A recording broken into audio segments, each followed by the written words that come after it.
Good evening, everyone present here. I am Faraz from IJCP Group. Welcome all the participants on today's webinar. That is on a very important topic, that is abdominal mucormycosis case unfolded. And for this topic, we have very eminent speaker, none other than Dr. Vinay Mehendale sir.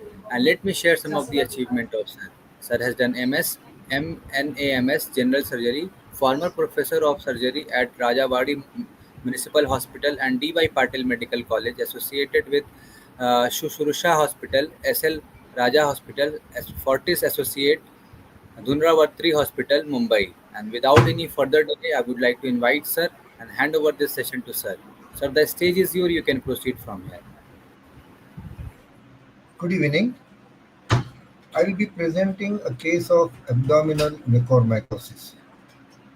The mucormycosis is a condition which normally affects it is a rhinocerebral, but very rarely it is abdominal. I'll start with the case which I had some years back.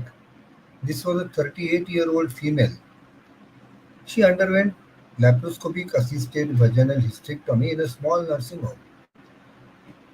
During surgery, while removing the uterus vaginally, the urinary bladder got opened and this was detected by the gynecologist. A urologist was summoned and the bladder was closed by laparotomy. An indwelling catheter was kept and the urologist advised to keep the indwelling urethral catheter for 3 weeks. The patient was not discharged. 18 days after surgery, the patient was febrile. She started getting fever. Her hemoglobin dropped to 6 gram per cent. The WBC count rose to almost 30,000 per cubic millimeter. The patient was already on broad spectrum antibiotics. The urine examination showed that the urine was not infected and they did not know the cause of infection. The So CT scan was done. CT scan showed a paravesical soft tissue mass and urinary system was normal. This patient was not diabetic and nor is not immunocompromised. So a general surgeon was called at this stage. We found that the patient was in septicemia, was running fever. The abdominal wall, when we inspected the abdominal wall surrounding the incision was looking red and indurated, and we suspected pus in the tissues. So, in the incision wound, since seeing the patient's condition, it was suggested that the patient be transferred to an institution. After transfer, the sonography was repeated. We expected to find pus in the paravesical region as the CT showed soft tissue mass, but the sonography was normal. So decision was taken to open the incision and drain the abdominal wall, suspecting pus in the abdominal wall. The surprise was when we opened the CTs and took an incision, there was no pus, but instead we saw a peculiar subcutaneous tissue with yellowish white areas. It looked like saponification. Saponification is something, suppose we open a case of acute pancreatitis, then many times on the omentum and the tissues you see whitish, yellowish areas which is called as saponification. The swab was taken for culture for aerobic culture as well as uh, anaerobic culture, and we sent the tissue also for biopsy since it looked very odd. This is the incision opened, and we have taken incision to drain the pus, but you can see the peculiar yellowish area subcutaneously. That's another look. So the Skin surrounding is there is erythema.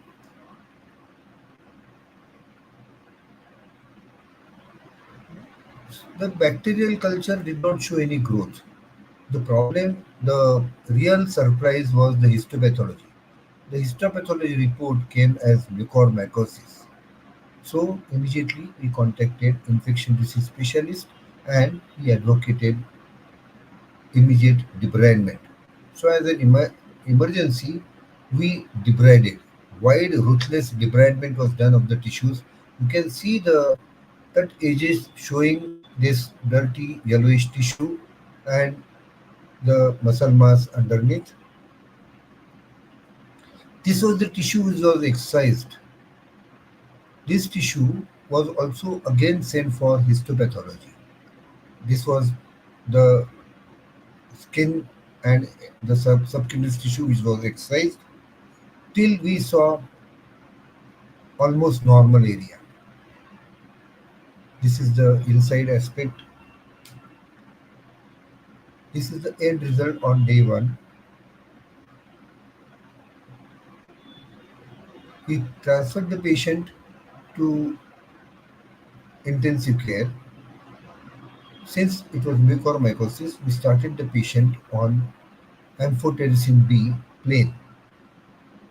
We could start only plain amphotericin because the patient could not afford the cost expensive liposomal amphotericin B.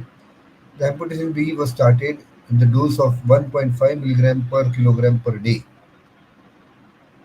Blood transfusions were given since patient was anemic, and over the days, repeatedly we excised the devitalized areas and we continued dressing with povidone iodine soaks.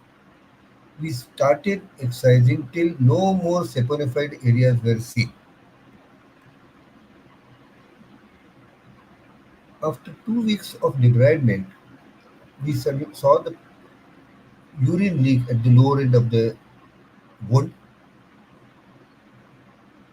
Hence, we reintroduced urethral catheter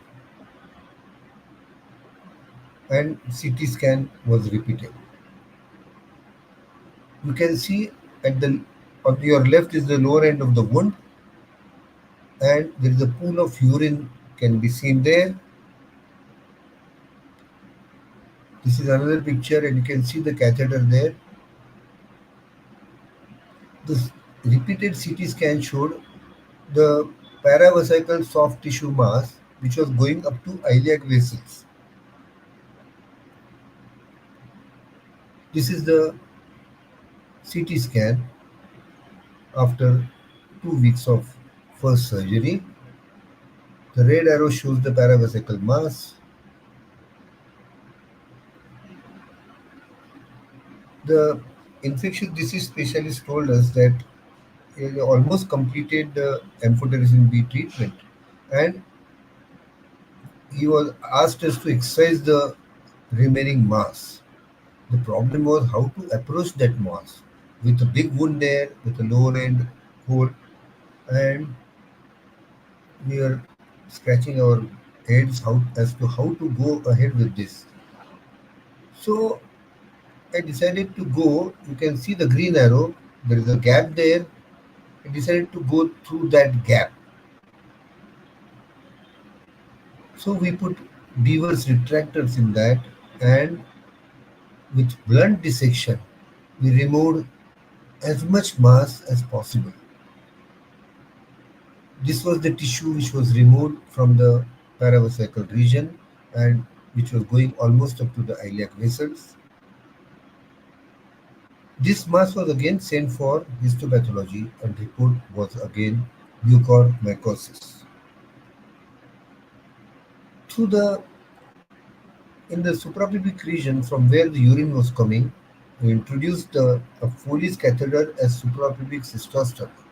So now patient had a urethral catheter and a suprapubic cystostomy. But you can see the rest of the area has started granulating.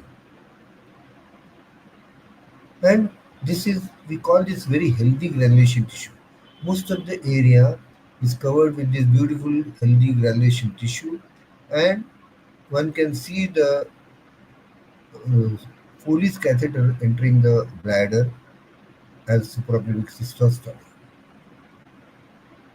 We did split thickness skin graft over this area, and we still continued to keep the suprapubic catheter. The rest of the area was grafted. This is another picture. You can see surrounding the suprapubic cystostomy, the wound is granulating. The rest of the graft has taken very well.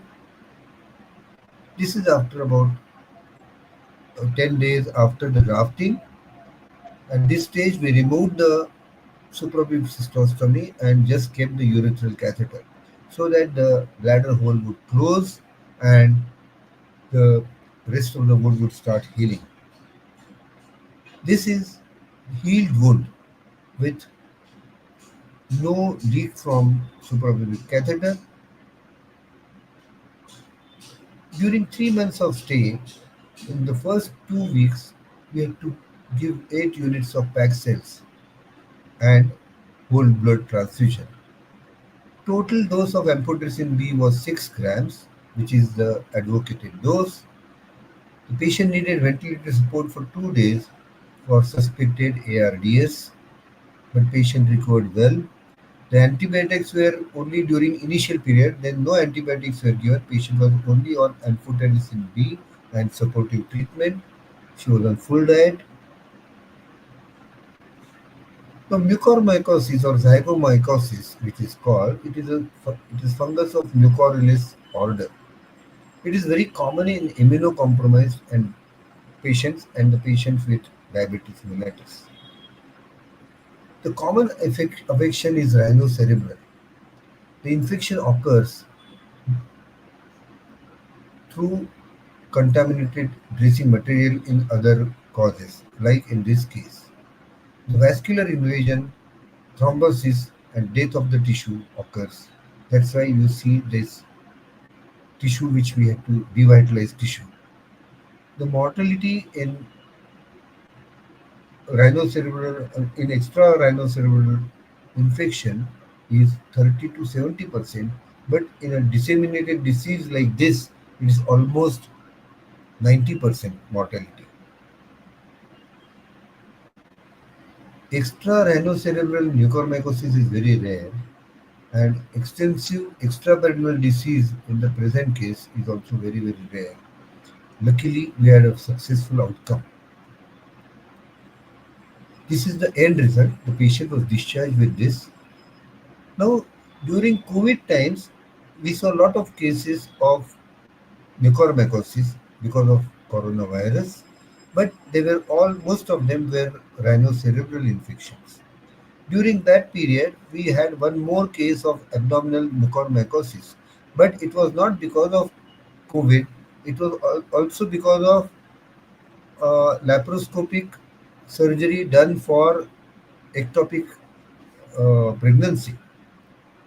That patient had also similar course, not so bad, but we could catch her in time and was treated with amphotericin B. During COVID time, since she had come, we thought that it might have been because of COVID, but she was COVID negative. For successful outcome, the diagnosis is only by biopsy, since on culture it is very, very difficult to grow mucormycosis. The treatment is prompt wide excision and amphotericin B. Preferably liposomal amphotericin B should be given, but it is since very expensive, if the patient cannot afford, here we could treat her with plain amphotericin B. And the patient needs intensive care treatment. Thank you. That's my case. I'm ready to take any questions.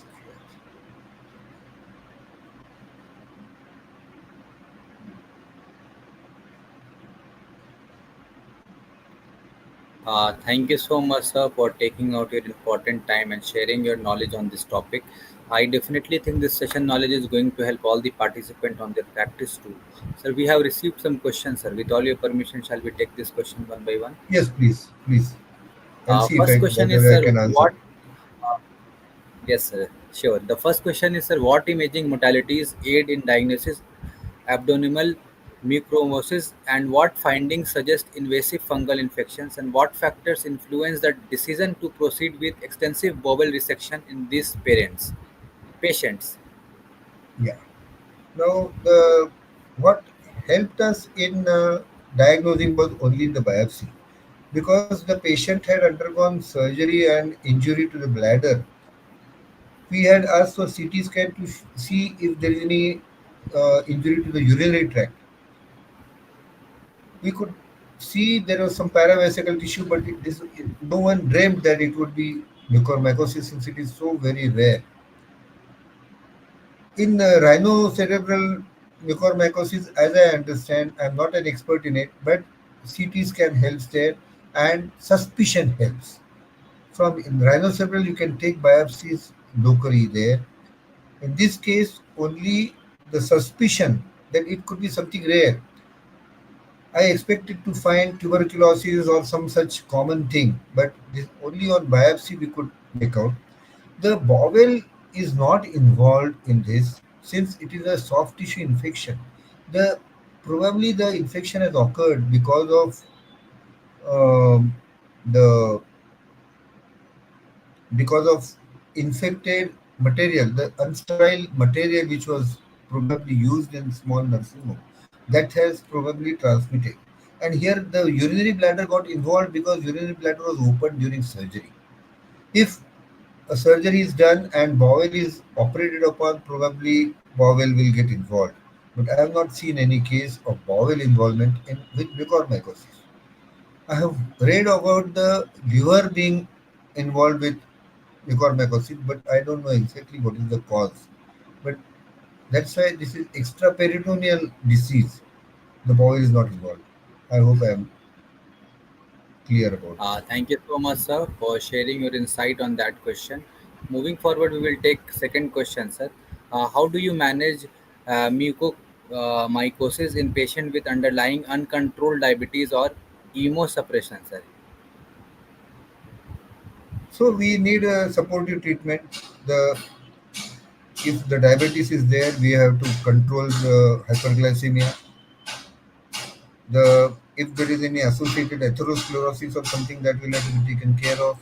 We have to probably give the blood thinners. And the